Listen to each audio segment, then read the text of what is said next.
नमस्कार दोस्तों, maths by love sir YouTube channel पे आप सभी का स्वागत है। आज हम पढ़ेंगे मैथ का एक बहुत ही important chapter boat and stream, नाव और धारा। और यह जो चैप्टर है यह सभी कॉम्पिटिटिव एग्ज़ाम के लिए समान रूप से उपयोगी है। जैसे एसएससी हो गया, रेलवे हो गया, पुलिस, यूपीएसआई, यूपी टेट और अदर टीचिंग एग्ज़ाम या अदर वनडे एग्ज़ाम के लिए ये यूजफुल रहने वाला है। तो आइए शुरू करते हैं आज का चैप्टर बोट एंड स्ट्रीम, और ये आज का इस चैप्टर का पहला भाग है। तो चैप्टर शुरू करने से पहले आइए हम कुछ बेसिक बातों के बारे में जान लेते हैं। मान लीजिए ये नदी है, आपकी ये नदी है और इस डायरेक्शन में फ्लो हो रही है। ठीक, इस डायरेक्शन में ये फ्लो हो रही है और ये कोई आदमी नाव चला रहा है। ठीक, अब नाव ये इधर भी ले जा सकता है और इधर भी ले जा सकता है। ठीक, तो लेकिन नदी जो है हमेशा आपको मान के चलना है कि इस डायरेक्शन में आपको नदी बह रही है। ठीक, फ्लो कर रही है इस डायरेक्शन में। ठीक, अपने हिसाब से कोई भी एक डायरेक्शन चुन लीजिएगा और पूरे चैप्टर में वही डायरेक्शन रखिएगा ताकि आपको कन्फ्यूजन ना हो। ठीक, तो मैंने इस डायरेक्शन में मान लिया कि नदी इस डायरेक्शन में बह रही है। ठीक, अब यहाँ पर आपको एक बात याद रखनी है कि नदी यानी कि धारा की स्पीड को हमेशा पूरे चैप्टर में आपको y मान के चलना है। ठीक, इस पूरे चैप्टर में हमेशा नदी या धारा की चाल को मतलब स्पीड को हमेशा y मान के चलना है और नदी में तैरने वाली चीज़ों के स्पीड को आपको x मान के चलना है। ठीक, अब नदी में तैरने वाली चीज़ें कुछ भी हो सकती हैं, नाव भी हो सकता है, कोई लकड़ी का टुकड़ा भी हो सकता है, या हो सकता है कोई आदमी तैर रहा हो। ठीक, तो नदी की स्पीड को हमेशा y मानना है और नदी में तैरने वाली चीज़ों के स्पीड को हमेशा x मानना है। ये बात आपको पूरे चैप्टर में याद रखनी है कि नदी लिखा हो या धारा लिखा हो या वाटर लिखा हो, हमेशा उसकी स्पीड को y मानना है और नदी में तैरने वाली चीज़ों के स्पीड को आपको x मानना है। ठीक, यहाँ पर मैंने ये बात लिख दी है, चाहे पानी लिखा हो, नदी लिखा हो, धारा लिखा हो, जल लिखा हो, इन सब का मतलब एक ही होता है। इंग्लिश में वाटर लिखा हो, रिवर लिखा हो, स्ट्रीम लिखा हो, ठीक, कुछ भी लिखा हो, सबका मतलब एक ही है। इन सब की स्पीड को हमेशा आपको पूरे चैप्टर में y मान के चलना है। ठीक, और नदी में तैरने वाली चीज़ों की स्पीड को आपको x मानना है। ठीक, x मान के चलना है। मतलब नदी के स्पीड को हमेशा y और नदी में तैरने वाली चीज़ों की स्पीड को हमेशा x मानते हैं। ठीक, नदी में तैरने वाली चीज़ें कुछ भी हो सकती हैं, चाहे नाव हो, आदमी हो, लकड़ी हो या दुनिया का कुछ भी चीज़ हो। अगर वह नदी में तैर रहा है तो उसकी स्पीड को हम हमेशा x मान के चलेंगे। ये पूरे चैप्टर में आपको बात याद रखनी है। ठीक, इसी चीज़ को मैंने इंग्लिश में लिखा है, जो इंग्लिश वाले बच्चे हैं वो यहाँ पे पढ़ सकते हैं। ठीक, अब आइए अगला नोट पे चलते हैं। अगला नोट है कि नदी के अपोजिट डायरेक्शन में तैरने का नियम।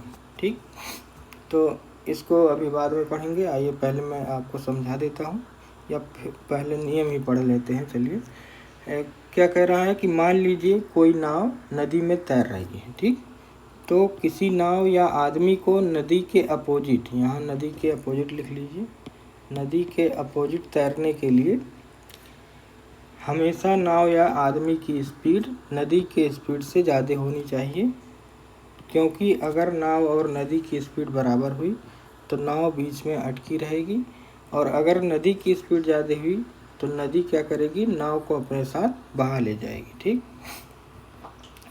यहाँ एग्जाम्पल से आइए समझते हैं डायग्राम से। मान लीजिए ये नदी है और ये इस डायरेक्शन में फ्लो कर रही है। ठीक, और मान लीजिए इसकी स्पीड है 5 किमी पर आवर। ठीक, और कोई आदमी इसमें नाव चला रहा है।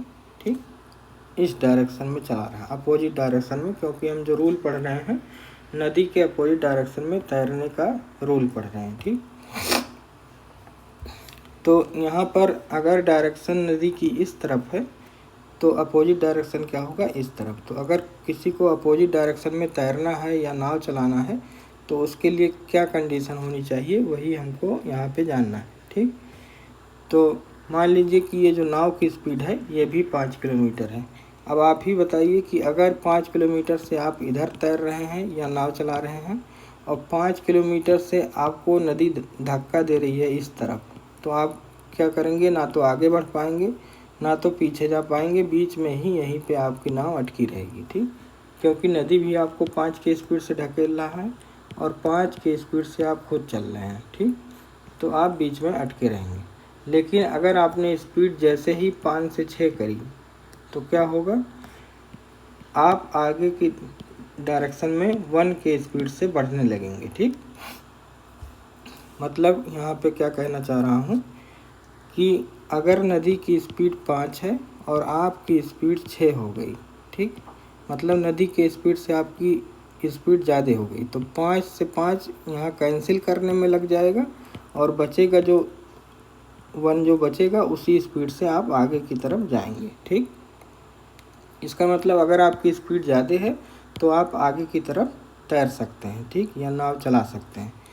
अब तीसरा कंडीशन मान लेते हैं कि आपकी स्पीड 5 है और जो नदी की स्पीड है वो मान लीजिए 3 किमी/आवर है। ठीक, आप अपोजिट डायरेक्शन में 5 किमी/आवर से चल रहे हैं और ये 5 यहाँ पे होना चाहिए, यहाँ 3 होना चाहिए। चलिए फिर से बताते हैं इसको। मान लीजिए नदी की स्पीड 5 किमी/आवर है, ठीक, और आपकी स्पीड है 3 किमी/आवर। ठीक, अब नदी की स्पीड यहाँ पर ज़्यादा है इस बार। ठीक, अब नदी क्या करेगी? ये 3 से 3 तो कैंसिल हो जाएगा, बचेगा 2। तो नदी 2 के स्पीड से आपको या आपके नाव को अपने साथ बहा ले जाएगी। ठीक, अगर नदी की स्पीड ज़्यादा हुई और आपकी स्पीड कम हुई तो आप नदी में तैर नहीं पाएंगे बल्कि नदी के साथ बह जाएंगे। ठीक, इसका मतलब अगर आपको नदी में तैरना है तो आपकी स्पीड यानी कि यक्स, आपकी स्पीड या बोट की स्पीड जो है वो हमेशा नदी के स्पीड से ज़्यादा होनी चाहिए, मतलब यक्स ग्रेटर देन वाई होना चाहिए। ठीक, तो तैरने का नियम क्या है? नदी के अपोजिट डायरेक्शन में तैरने का नियम है कि आपकी स्पीड यानी कि यक्स हमेशा ग्रेटर देन होना चाहिए नदी की स्पीड यानी कि वाई से। ठीक, तो यही मैंने यहाँ पे लिखा है। नदी के अपोजिट डायरेक्शन में तैरने का नियम है, किसी नाव या आदमी को नदी के अपोजिट डायरेक्शन में तैरने के लिए हमेशा एक्स ग्रेटर देन वाई होना चाहिए, वरना नदी क्या करेगी? आदमी या नाव को अपने साथ बहा ले जाएगी या आप बीच में अटके रहेंगे। अगर आपकी स्पीड और नदी की स्पीड दोनों बराबर है तो बीच में अटके रहोगे, अगर नदी की स्पीड ज़्यादा हुई तो नदी अपने साथ आपको बहा ले जाएगी। ठीक, तो तैरना है, अगर आपको नदी के अपोजिट डायरेक्शन में तैरना है, इधर आना है, तो आपको क्या 5 से अपनी स्पीड 5 से 6 करनी पड़ेगी, 7 करनी पड़ेगी, मतलब 5 से ज़्यादा करनी पड़ेगी तभी इधर आ पाएंगे। ठीक,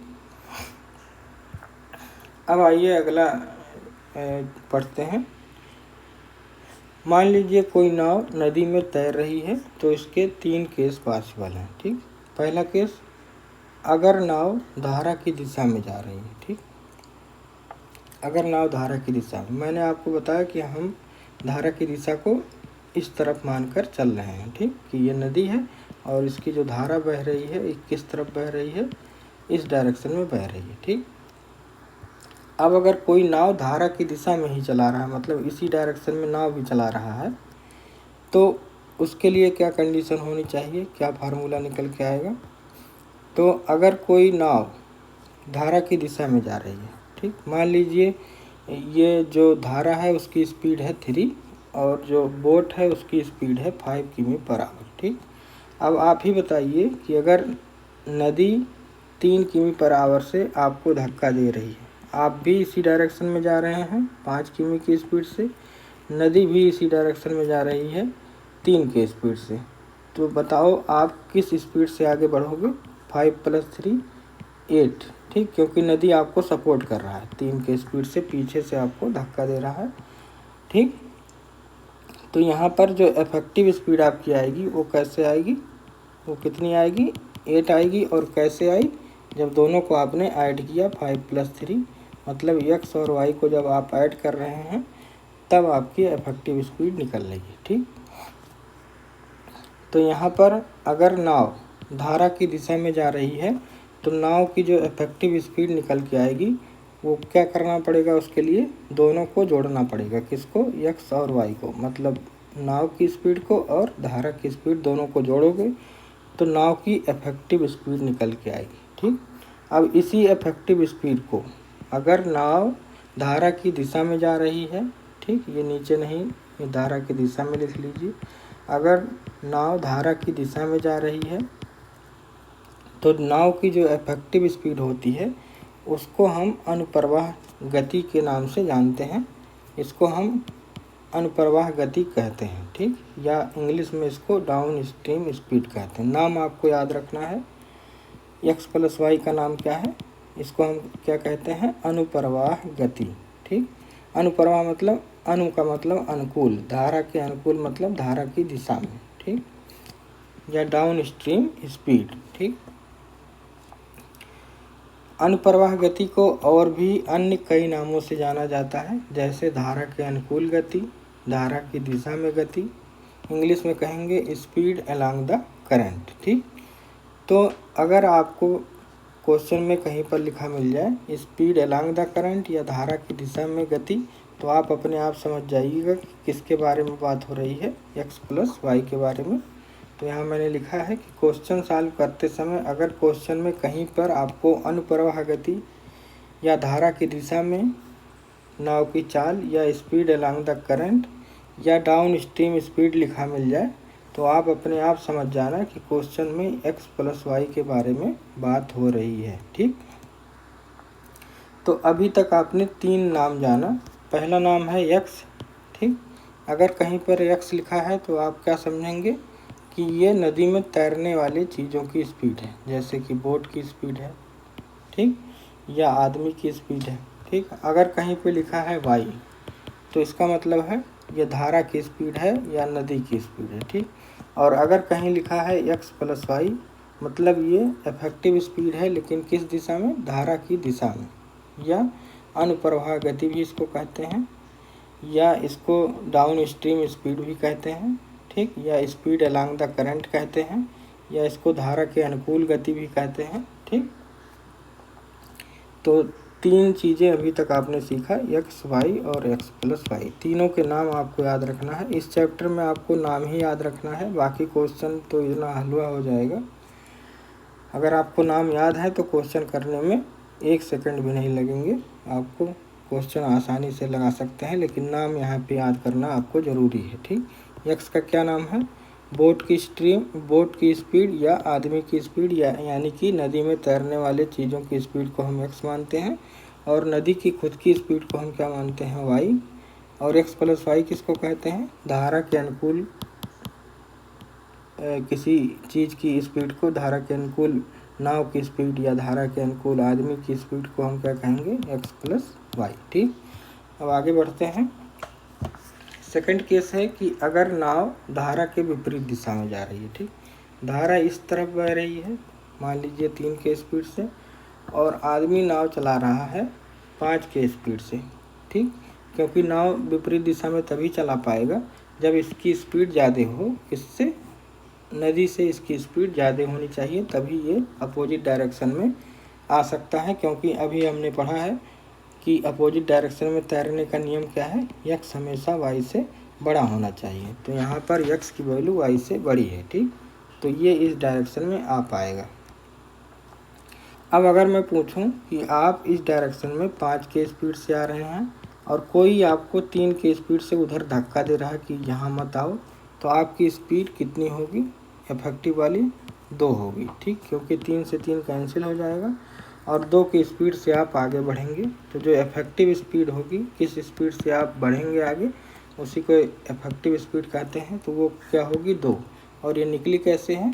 x माइनस वाई करने से। 5 में से 3 को माइनस करोगे तो आएगा। 5 में से 3 माइनस मतलब x में से y को माइनस करना है। और हम x में से ही माइनस क्यों कर रहे हैं? क्यों हम y माइनस नहीं कर रहे हैं? क्योंकि x हमेशा बड़ा होता है और हमेशा बड़ी चीज़ों में से ही छोटी चीज़ को माइनस किया जाता है। ठीक, इसीलिए हम x माइनस वाई लिखेंगे, ना कि y माइनस एक्स। ठीक, तो अगर नाव धारा के विपरीत दिशा में जा रही है तो जो नाव की इफेक्टिव स्पीड होती है वो x माइनस वाई होती है। और x माइनस वाई हमने क्यों लिखा है, क्योंकि x ग्रेटर देन y होता है, इसीलिए हमेशा x में से y को माइनस करेंगे। ठीक, अब ये जो नाव की इफेक्टिव स्पीड है धारा के विपरीत दिशा में, इसको भी और कई नामों से जाना जाता है। ठीक, तो अगर नाव धारा के विपरीत, ऊपर का मतलब अप स्ट्रीम, ये सही है। ठीक, लेकिन यहाँ पे शुरुआत में ये लिखा होना चाहिए कि नाव धारा के विपरीत जा रही है। ठीक, तो इसको काट करके धारा के विपरीत लिख लीजिएगा। ऊपर का मतलब होता है अप स्ट्रीम, तो यहाँ पे अप स्ट्रीम है।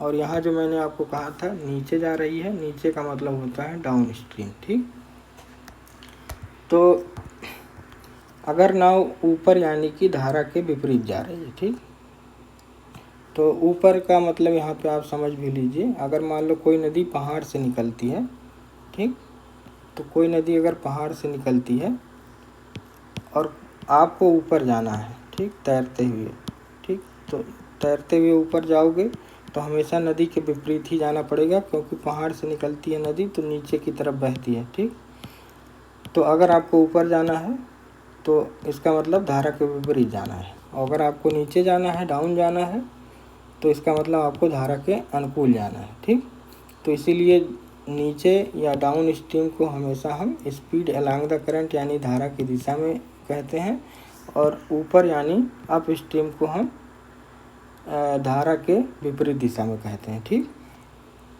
तो लेकिन यहाँ पर हम नदी को समतल ज़मीन पर मान रहे हैं। ठीक, कि समतल ज़मीन पर कोई नदी बह रही है, उसके लिए हम यहाँ पे देख रहे हैं। ठीक, तो चाहे नदी समतल ज़मीन पे बह रही हो या पहाड़ों से निकल के आ रही हो, आपको हमेशा क्या मानना है, नदी के स्पीड को y और नदी में बहने वाली चीज़ों के स्पीड को x मान के चलना है। ठीक, और धारा के अनुकूल अगर बात करें तो धारा के अनुकूल हमेशा क्या मान के चलोगे, x प्लस वाई, और धारा के विपरीत अगर पूछा जाए, धारा के अनुकूल x प्लस वाई और धारा के विपरीत x माइनस वाई मान के चलोगे। ठीक, तो अभी तक आप चार चीज़ें सीख चुके हैं।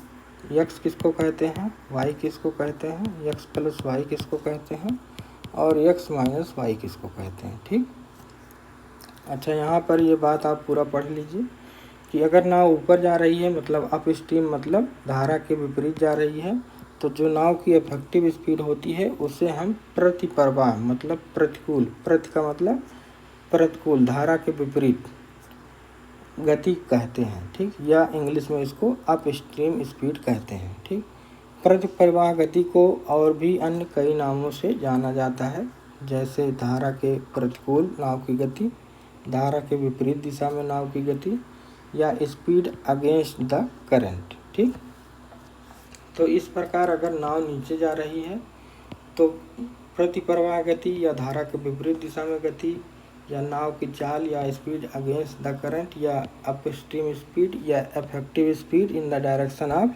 In the opposite direction of river. ठीक, उसको क्या किससे डिनोट करोगे, x माइनस वाई से। ठीक, तो क्वेश्चन सॉल्व करते समय अगर आपको क्वेश्चन में कहीं पर प्रतिप्रवाह लिखा मिल जाए, या धारा के विपरीत लिखा हुआ मिल जाए, या स्पीड अगेंस्ट द करंट लिखा हुआ मिल जाए, या अप स्ट्रीम लिखा हुआ मिल जाए, तो आप अपने आप समझ जाना कि क्वेश्चन में x माइनस वाई के बारे में बात हो रही है। ठीक,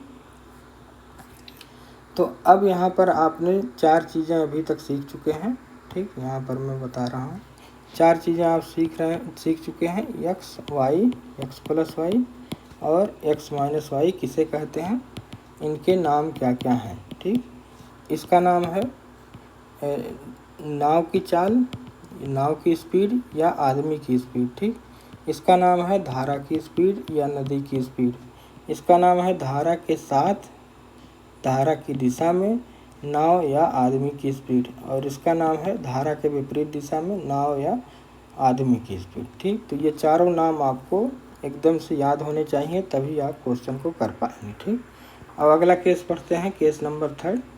अगर क्वेश्चन में लिखा है स्टिल वाटर, स्टिल वाटर का मतलब नदी शांत है, मतलब शांत जल, यानी कि नदी का जो जल है वो शांत है, ना तो इधर की तरफ बह रहा है ना तो इधर की तरफ, बिल्कुल एकदम रुका हुआ है।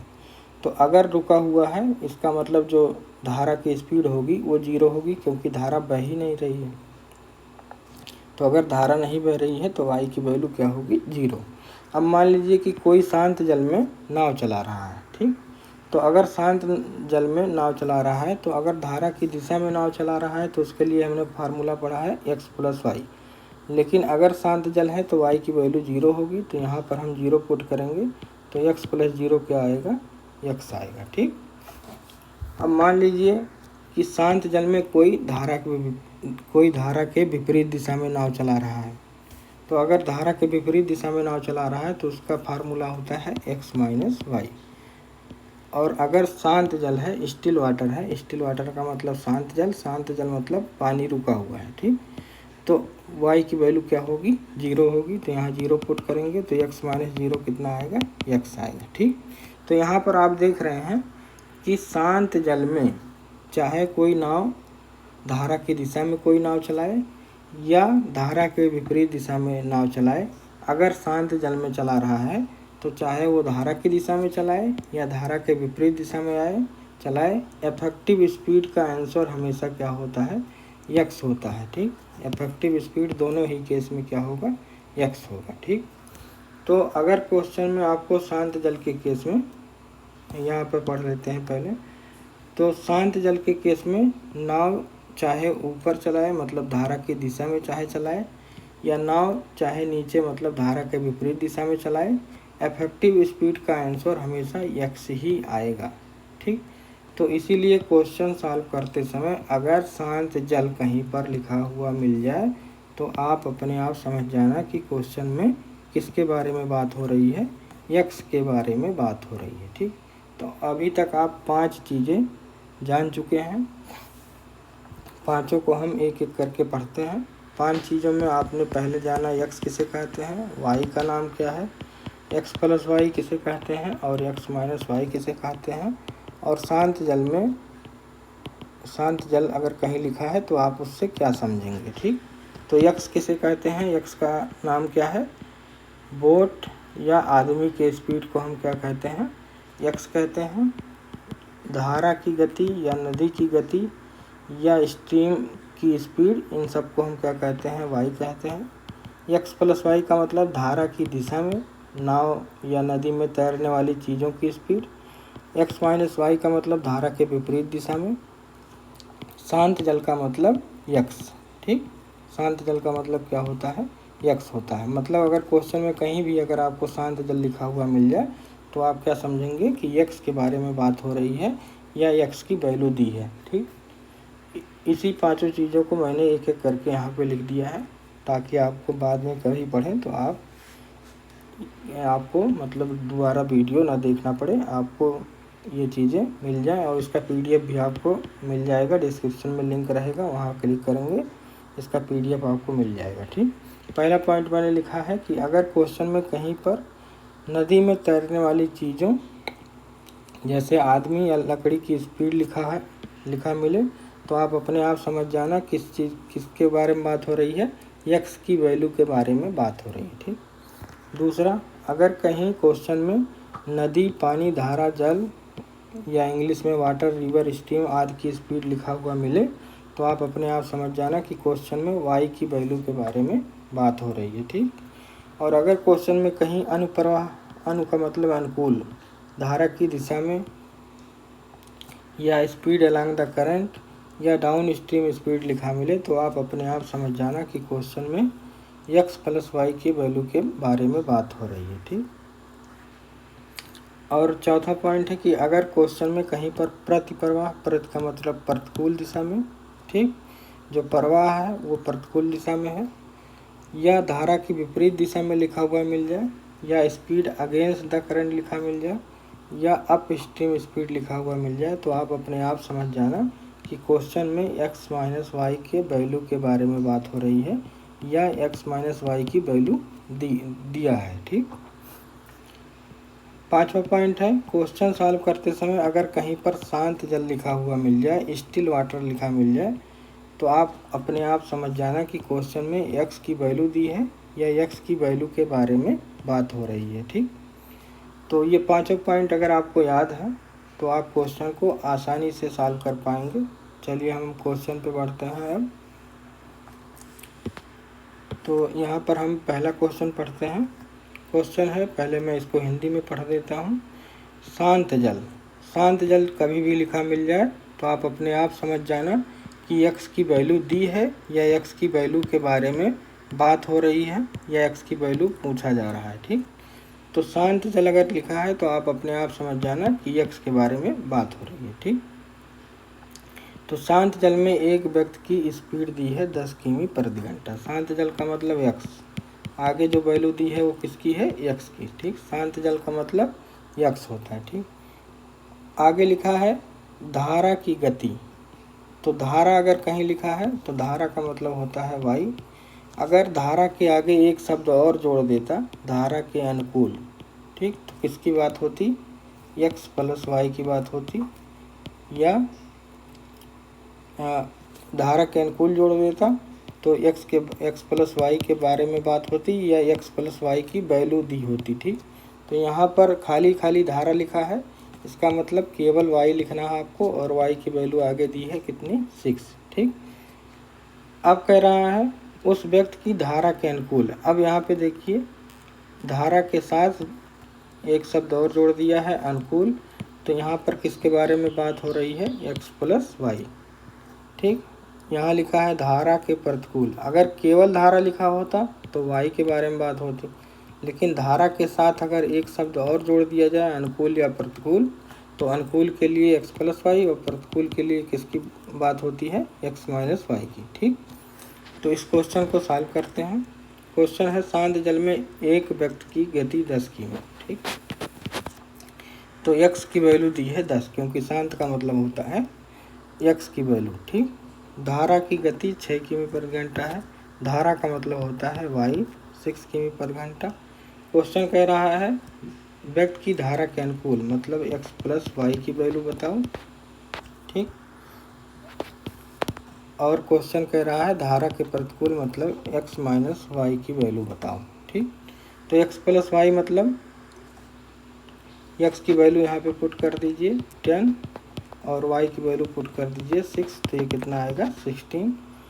और यहाँ x माइनस वाई दिया है, निकालना है, तो x की वैल्यू यहाँ पे 10 रख दीजिए और y की वैल्यू आपको 6 रखनी है।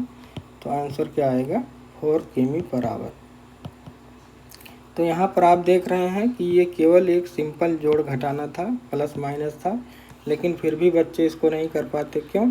क्योंकि उनको लैंग्वेज नहीं पता होता कि क्या करना है, शांत जल का मतलब क्या होता है, धारा की गति का मतलब क्या होता है। ठीक, सिंपल जोड़ घटाने को भी नहीं कर पाते हैं, क्योंकि जब आपको लैंग्वेज ही नहीं समझ में आएगी कहना क्या चाह रहा है, तो आप क्वेश्चन नहीं सॉल्व कर पाएंगे। ठीक, तो इस चैप्टर को समझने के लिए सबसे पहले आपको लैंग्वेज आना चाहिए कि किस चीज़ को क्या कहते हैं। ठीक, और जब लैंग्वेज आपको आ जाए तो आप क्वेश्चन पढ़ते समय सबसे पहले देखिए क्या दिया है, x दिया है कि y दिया है कि x प्लस वाई दिया है कि x माइनस वाई दिया है।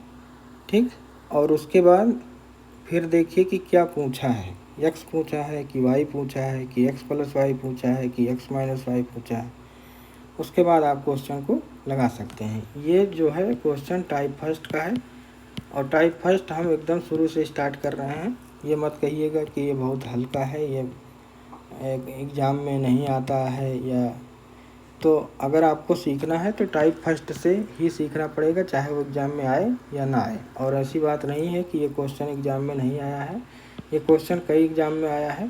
ठीक, लेकिन अगर आपको सीखना है तो शुरुआत हमेशा 0 से होनी चाहिए, टाइप फर्स्ट, नहीं तो ना तो मैं सिखा पाता हूँ ना आप सीख पाएंगे। अगर मैं डायरेक्ट हाई लेवल ले जाऊँ तो आपको समझने में दिक्कत है और मुझे समझाने में दिक्कत होगी। ठीक, तो इसीलिए हम एकदम टाइप फर्स्ट से पढ़ते हुए धीरे धीरे बढ़ते हुए एकदम टॉप लेवल तक जाएंगे। और जब मैं आखिरी टाइप इसका पढ़ा रहा हूँगा तो आप खुद कहेंगे कि आप अपने आप जो भी कहना होगा कहिएगा। ठीक, तो यहाँ पे इंग्लिश वाला भी मैं पढ़ देता हूँ। The speed of a person in still water, कहीं भी स्टिल वाटर लिखा हो इसका मतलब एक्स की वैल्यू दी है। एक्स की वैल्यू कितनी दी है, 10 दी है, ठीक। The speed of the current, current मतलब धारा, धारा की स्पीड मतलब वाई की वैल्यू दी है, 6 दी है। Find the speed of person against, against का मतलब एक्स माइनस वाई, और एलांग का मतलब एक्स प्लस वाई पूछ रहा है, ठीक। फाइंड का मतलब पूछ रहा है, ठीक। तो सबसे पहले आप देखा करिए क्या दिया है, तो एक्स की वैल्यू दी है और वाई की वैल्यू दी है। फिर देखा करिए कि क्या क्या पूछ रहा है, एक्स माइनस वाई पूछ रहा है और एक्स प्लस वाई पूछ रहा है, ठीक। तो आइए अब अगले क्वेश्चन पे चलते हैं। अगला क्वेश्चन है, पहले मैं इसको हिंदी में पढ़ देता हूँ। शांत जल में एक नाव की गति 9 किमी प्रति घंटा है। तो शांत जल लिखा है, इसका मतलब एक्स की वैल्यू दी है। एक्स की वैल्यू कितनी दी है, 9 किमी पर आवर। कहीं पर भी क्वेश्चन में अगर आपको शांत जल लिखा मिल जाए तो इसका मतलब आप क्या समझेंगे कि एक्स की वैल्यू दी है, ठीक। इसके बाद लिखा है धारा की गति 3 किमी पर आवर है, ठीक। तो यहाँ धारा केवल धारा लिखा है, इसका मतलब वाई की वैल्यू लिखी है। अगर यहाँ धारा के साथ कोई वर्ड और जोड़ देता, धारा की दिशा में जोड़ देता, तो इसका मतलब एक्स प्लस वाई की वैल्यू दी है।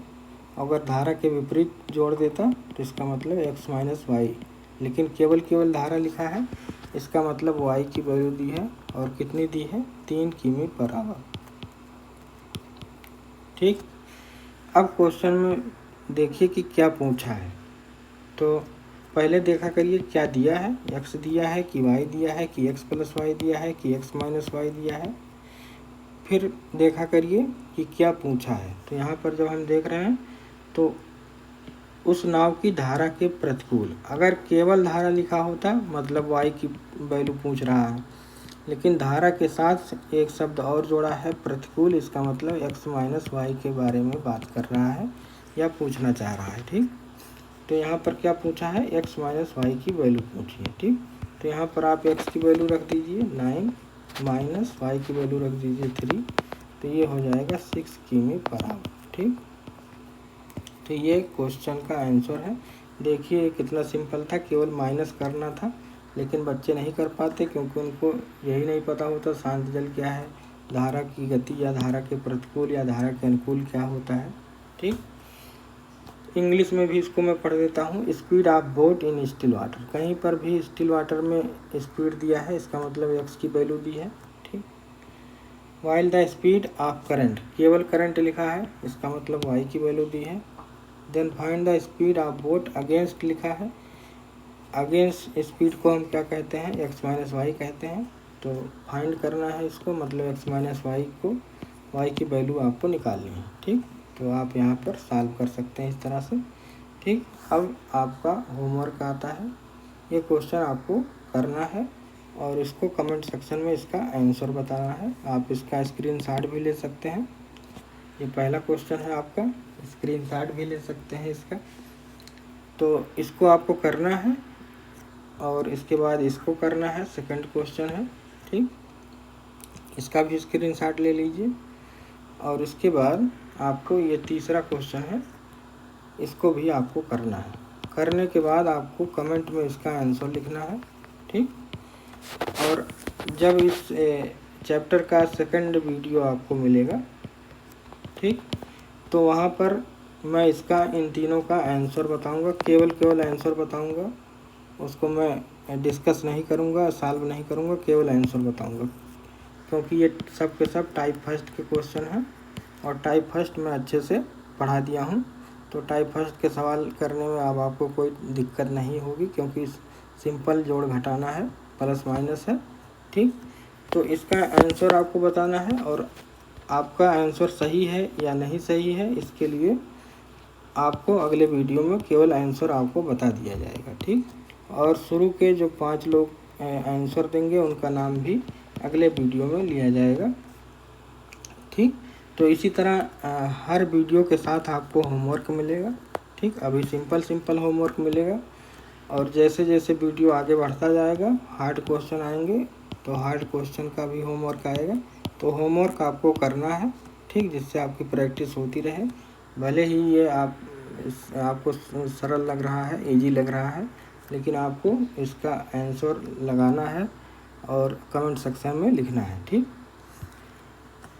अगर आपको इस क्लास का PDF चाहिए तो इसके लिए डिस्क्रिप्शन बॉक्स में एक लिंक दिया है, उस पर क्लिक करिए और वहाँ से आपको PDF मिल जाएगा, ठीक। और अगर आपको वीडियो अच्छा लगा हो तो math by law sir YouTube channel को सब्सक्राइब करिए और अपने दोस्तों के साथ शेयर करिए। आज के लिए इतना ही करते हैं, मिलते हैं अगले वीडियो में। तब तक के लिए धन्यवाद। राधे राधे, जय हिंद।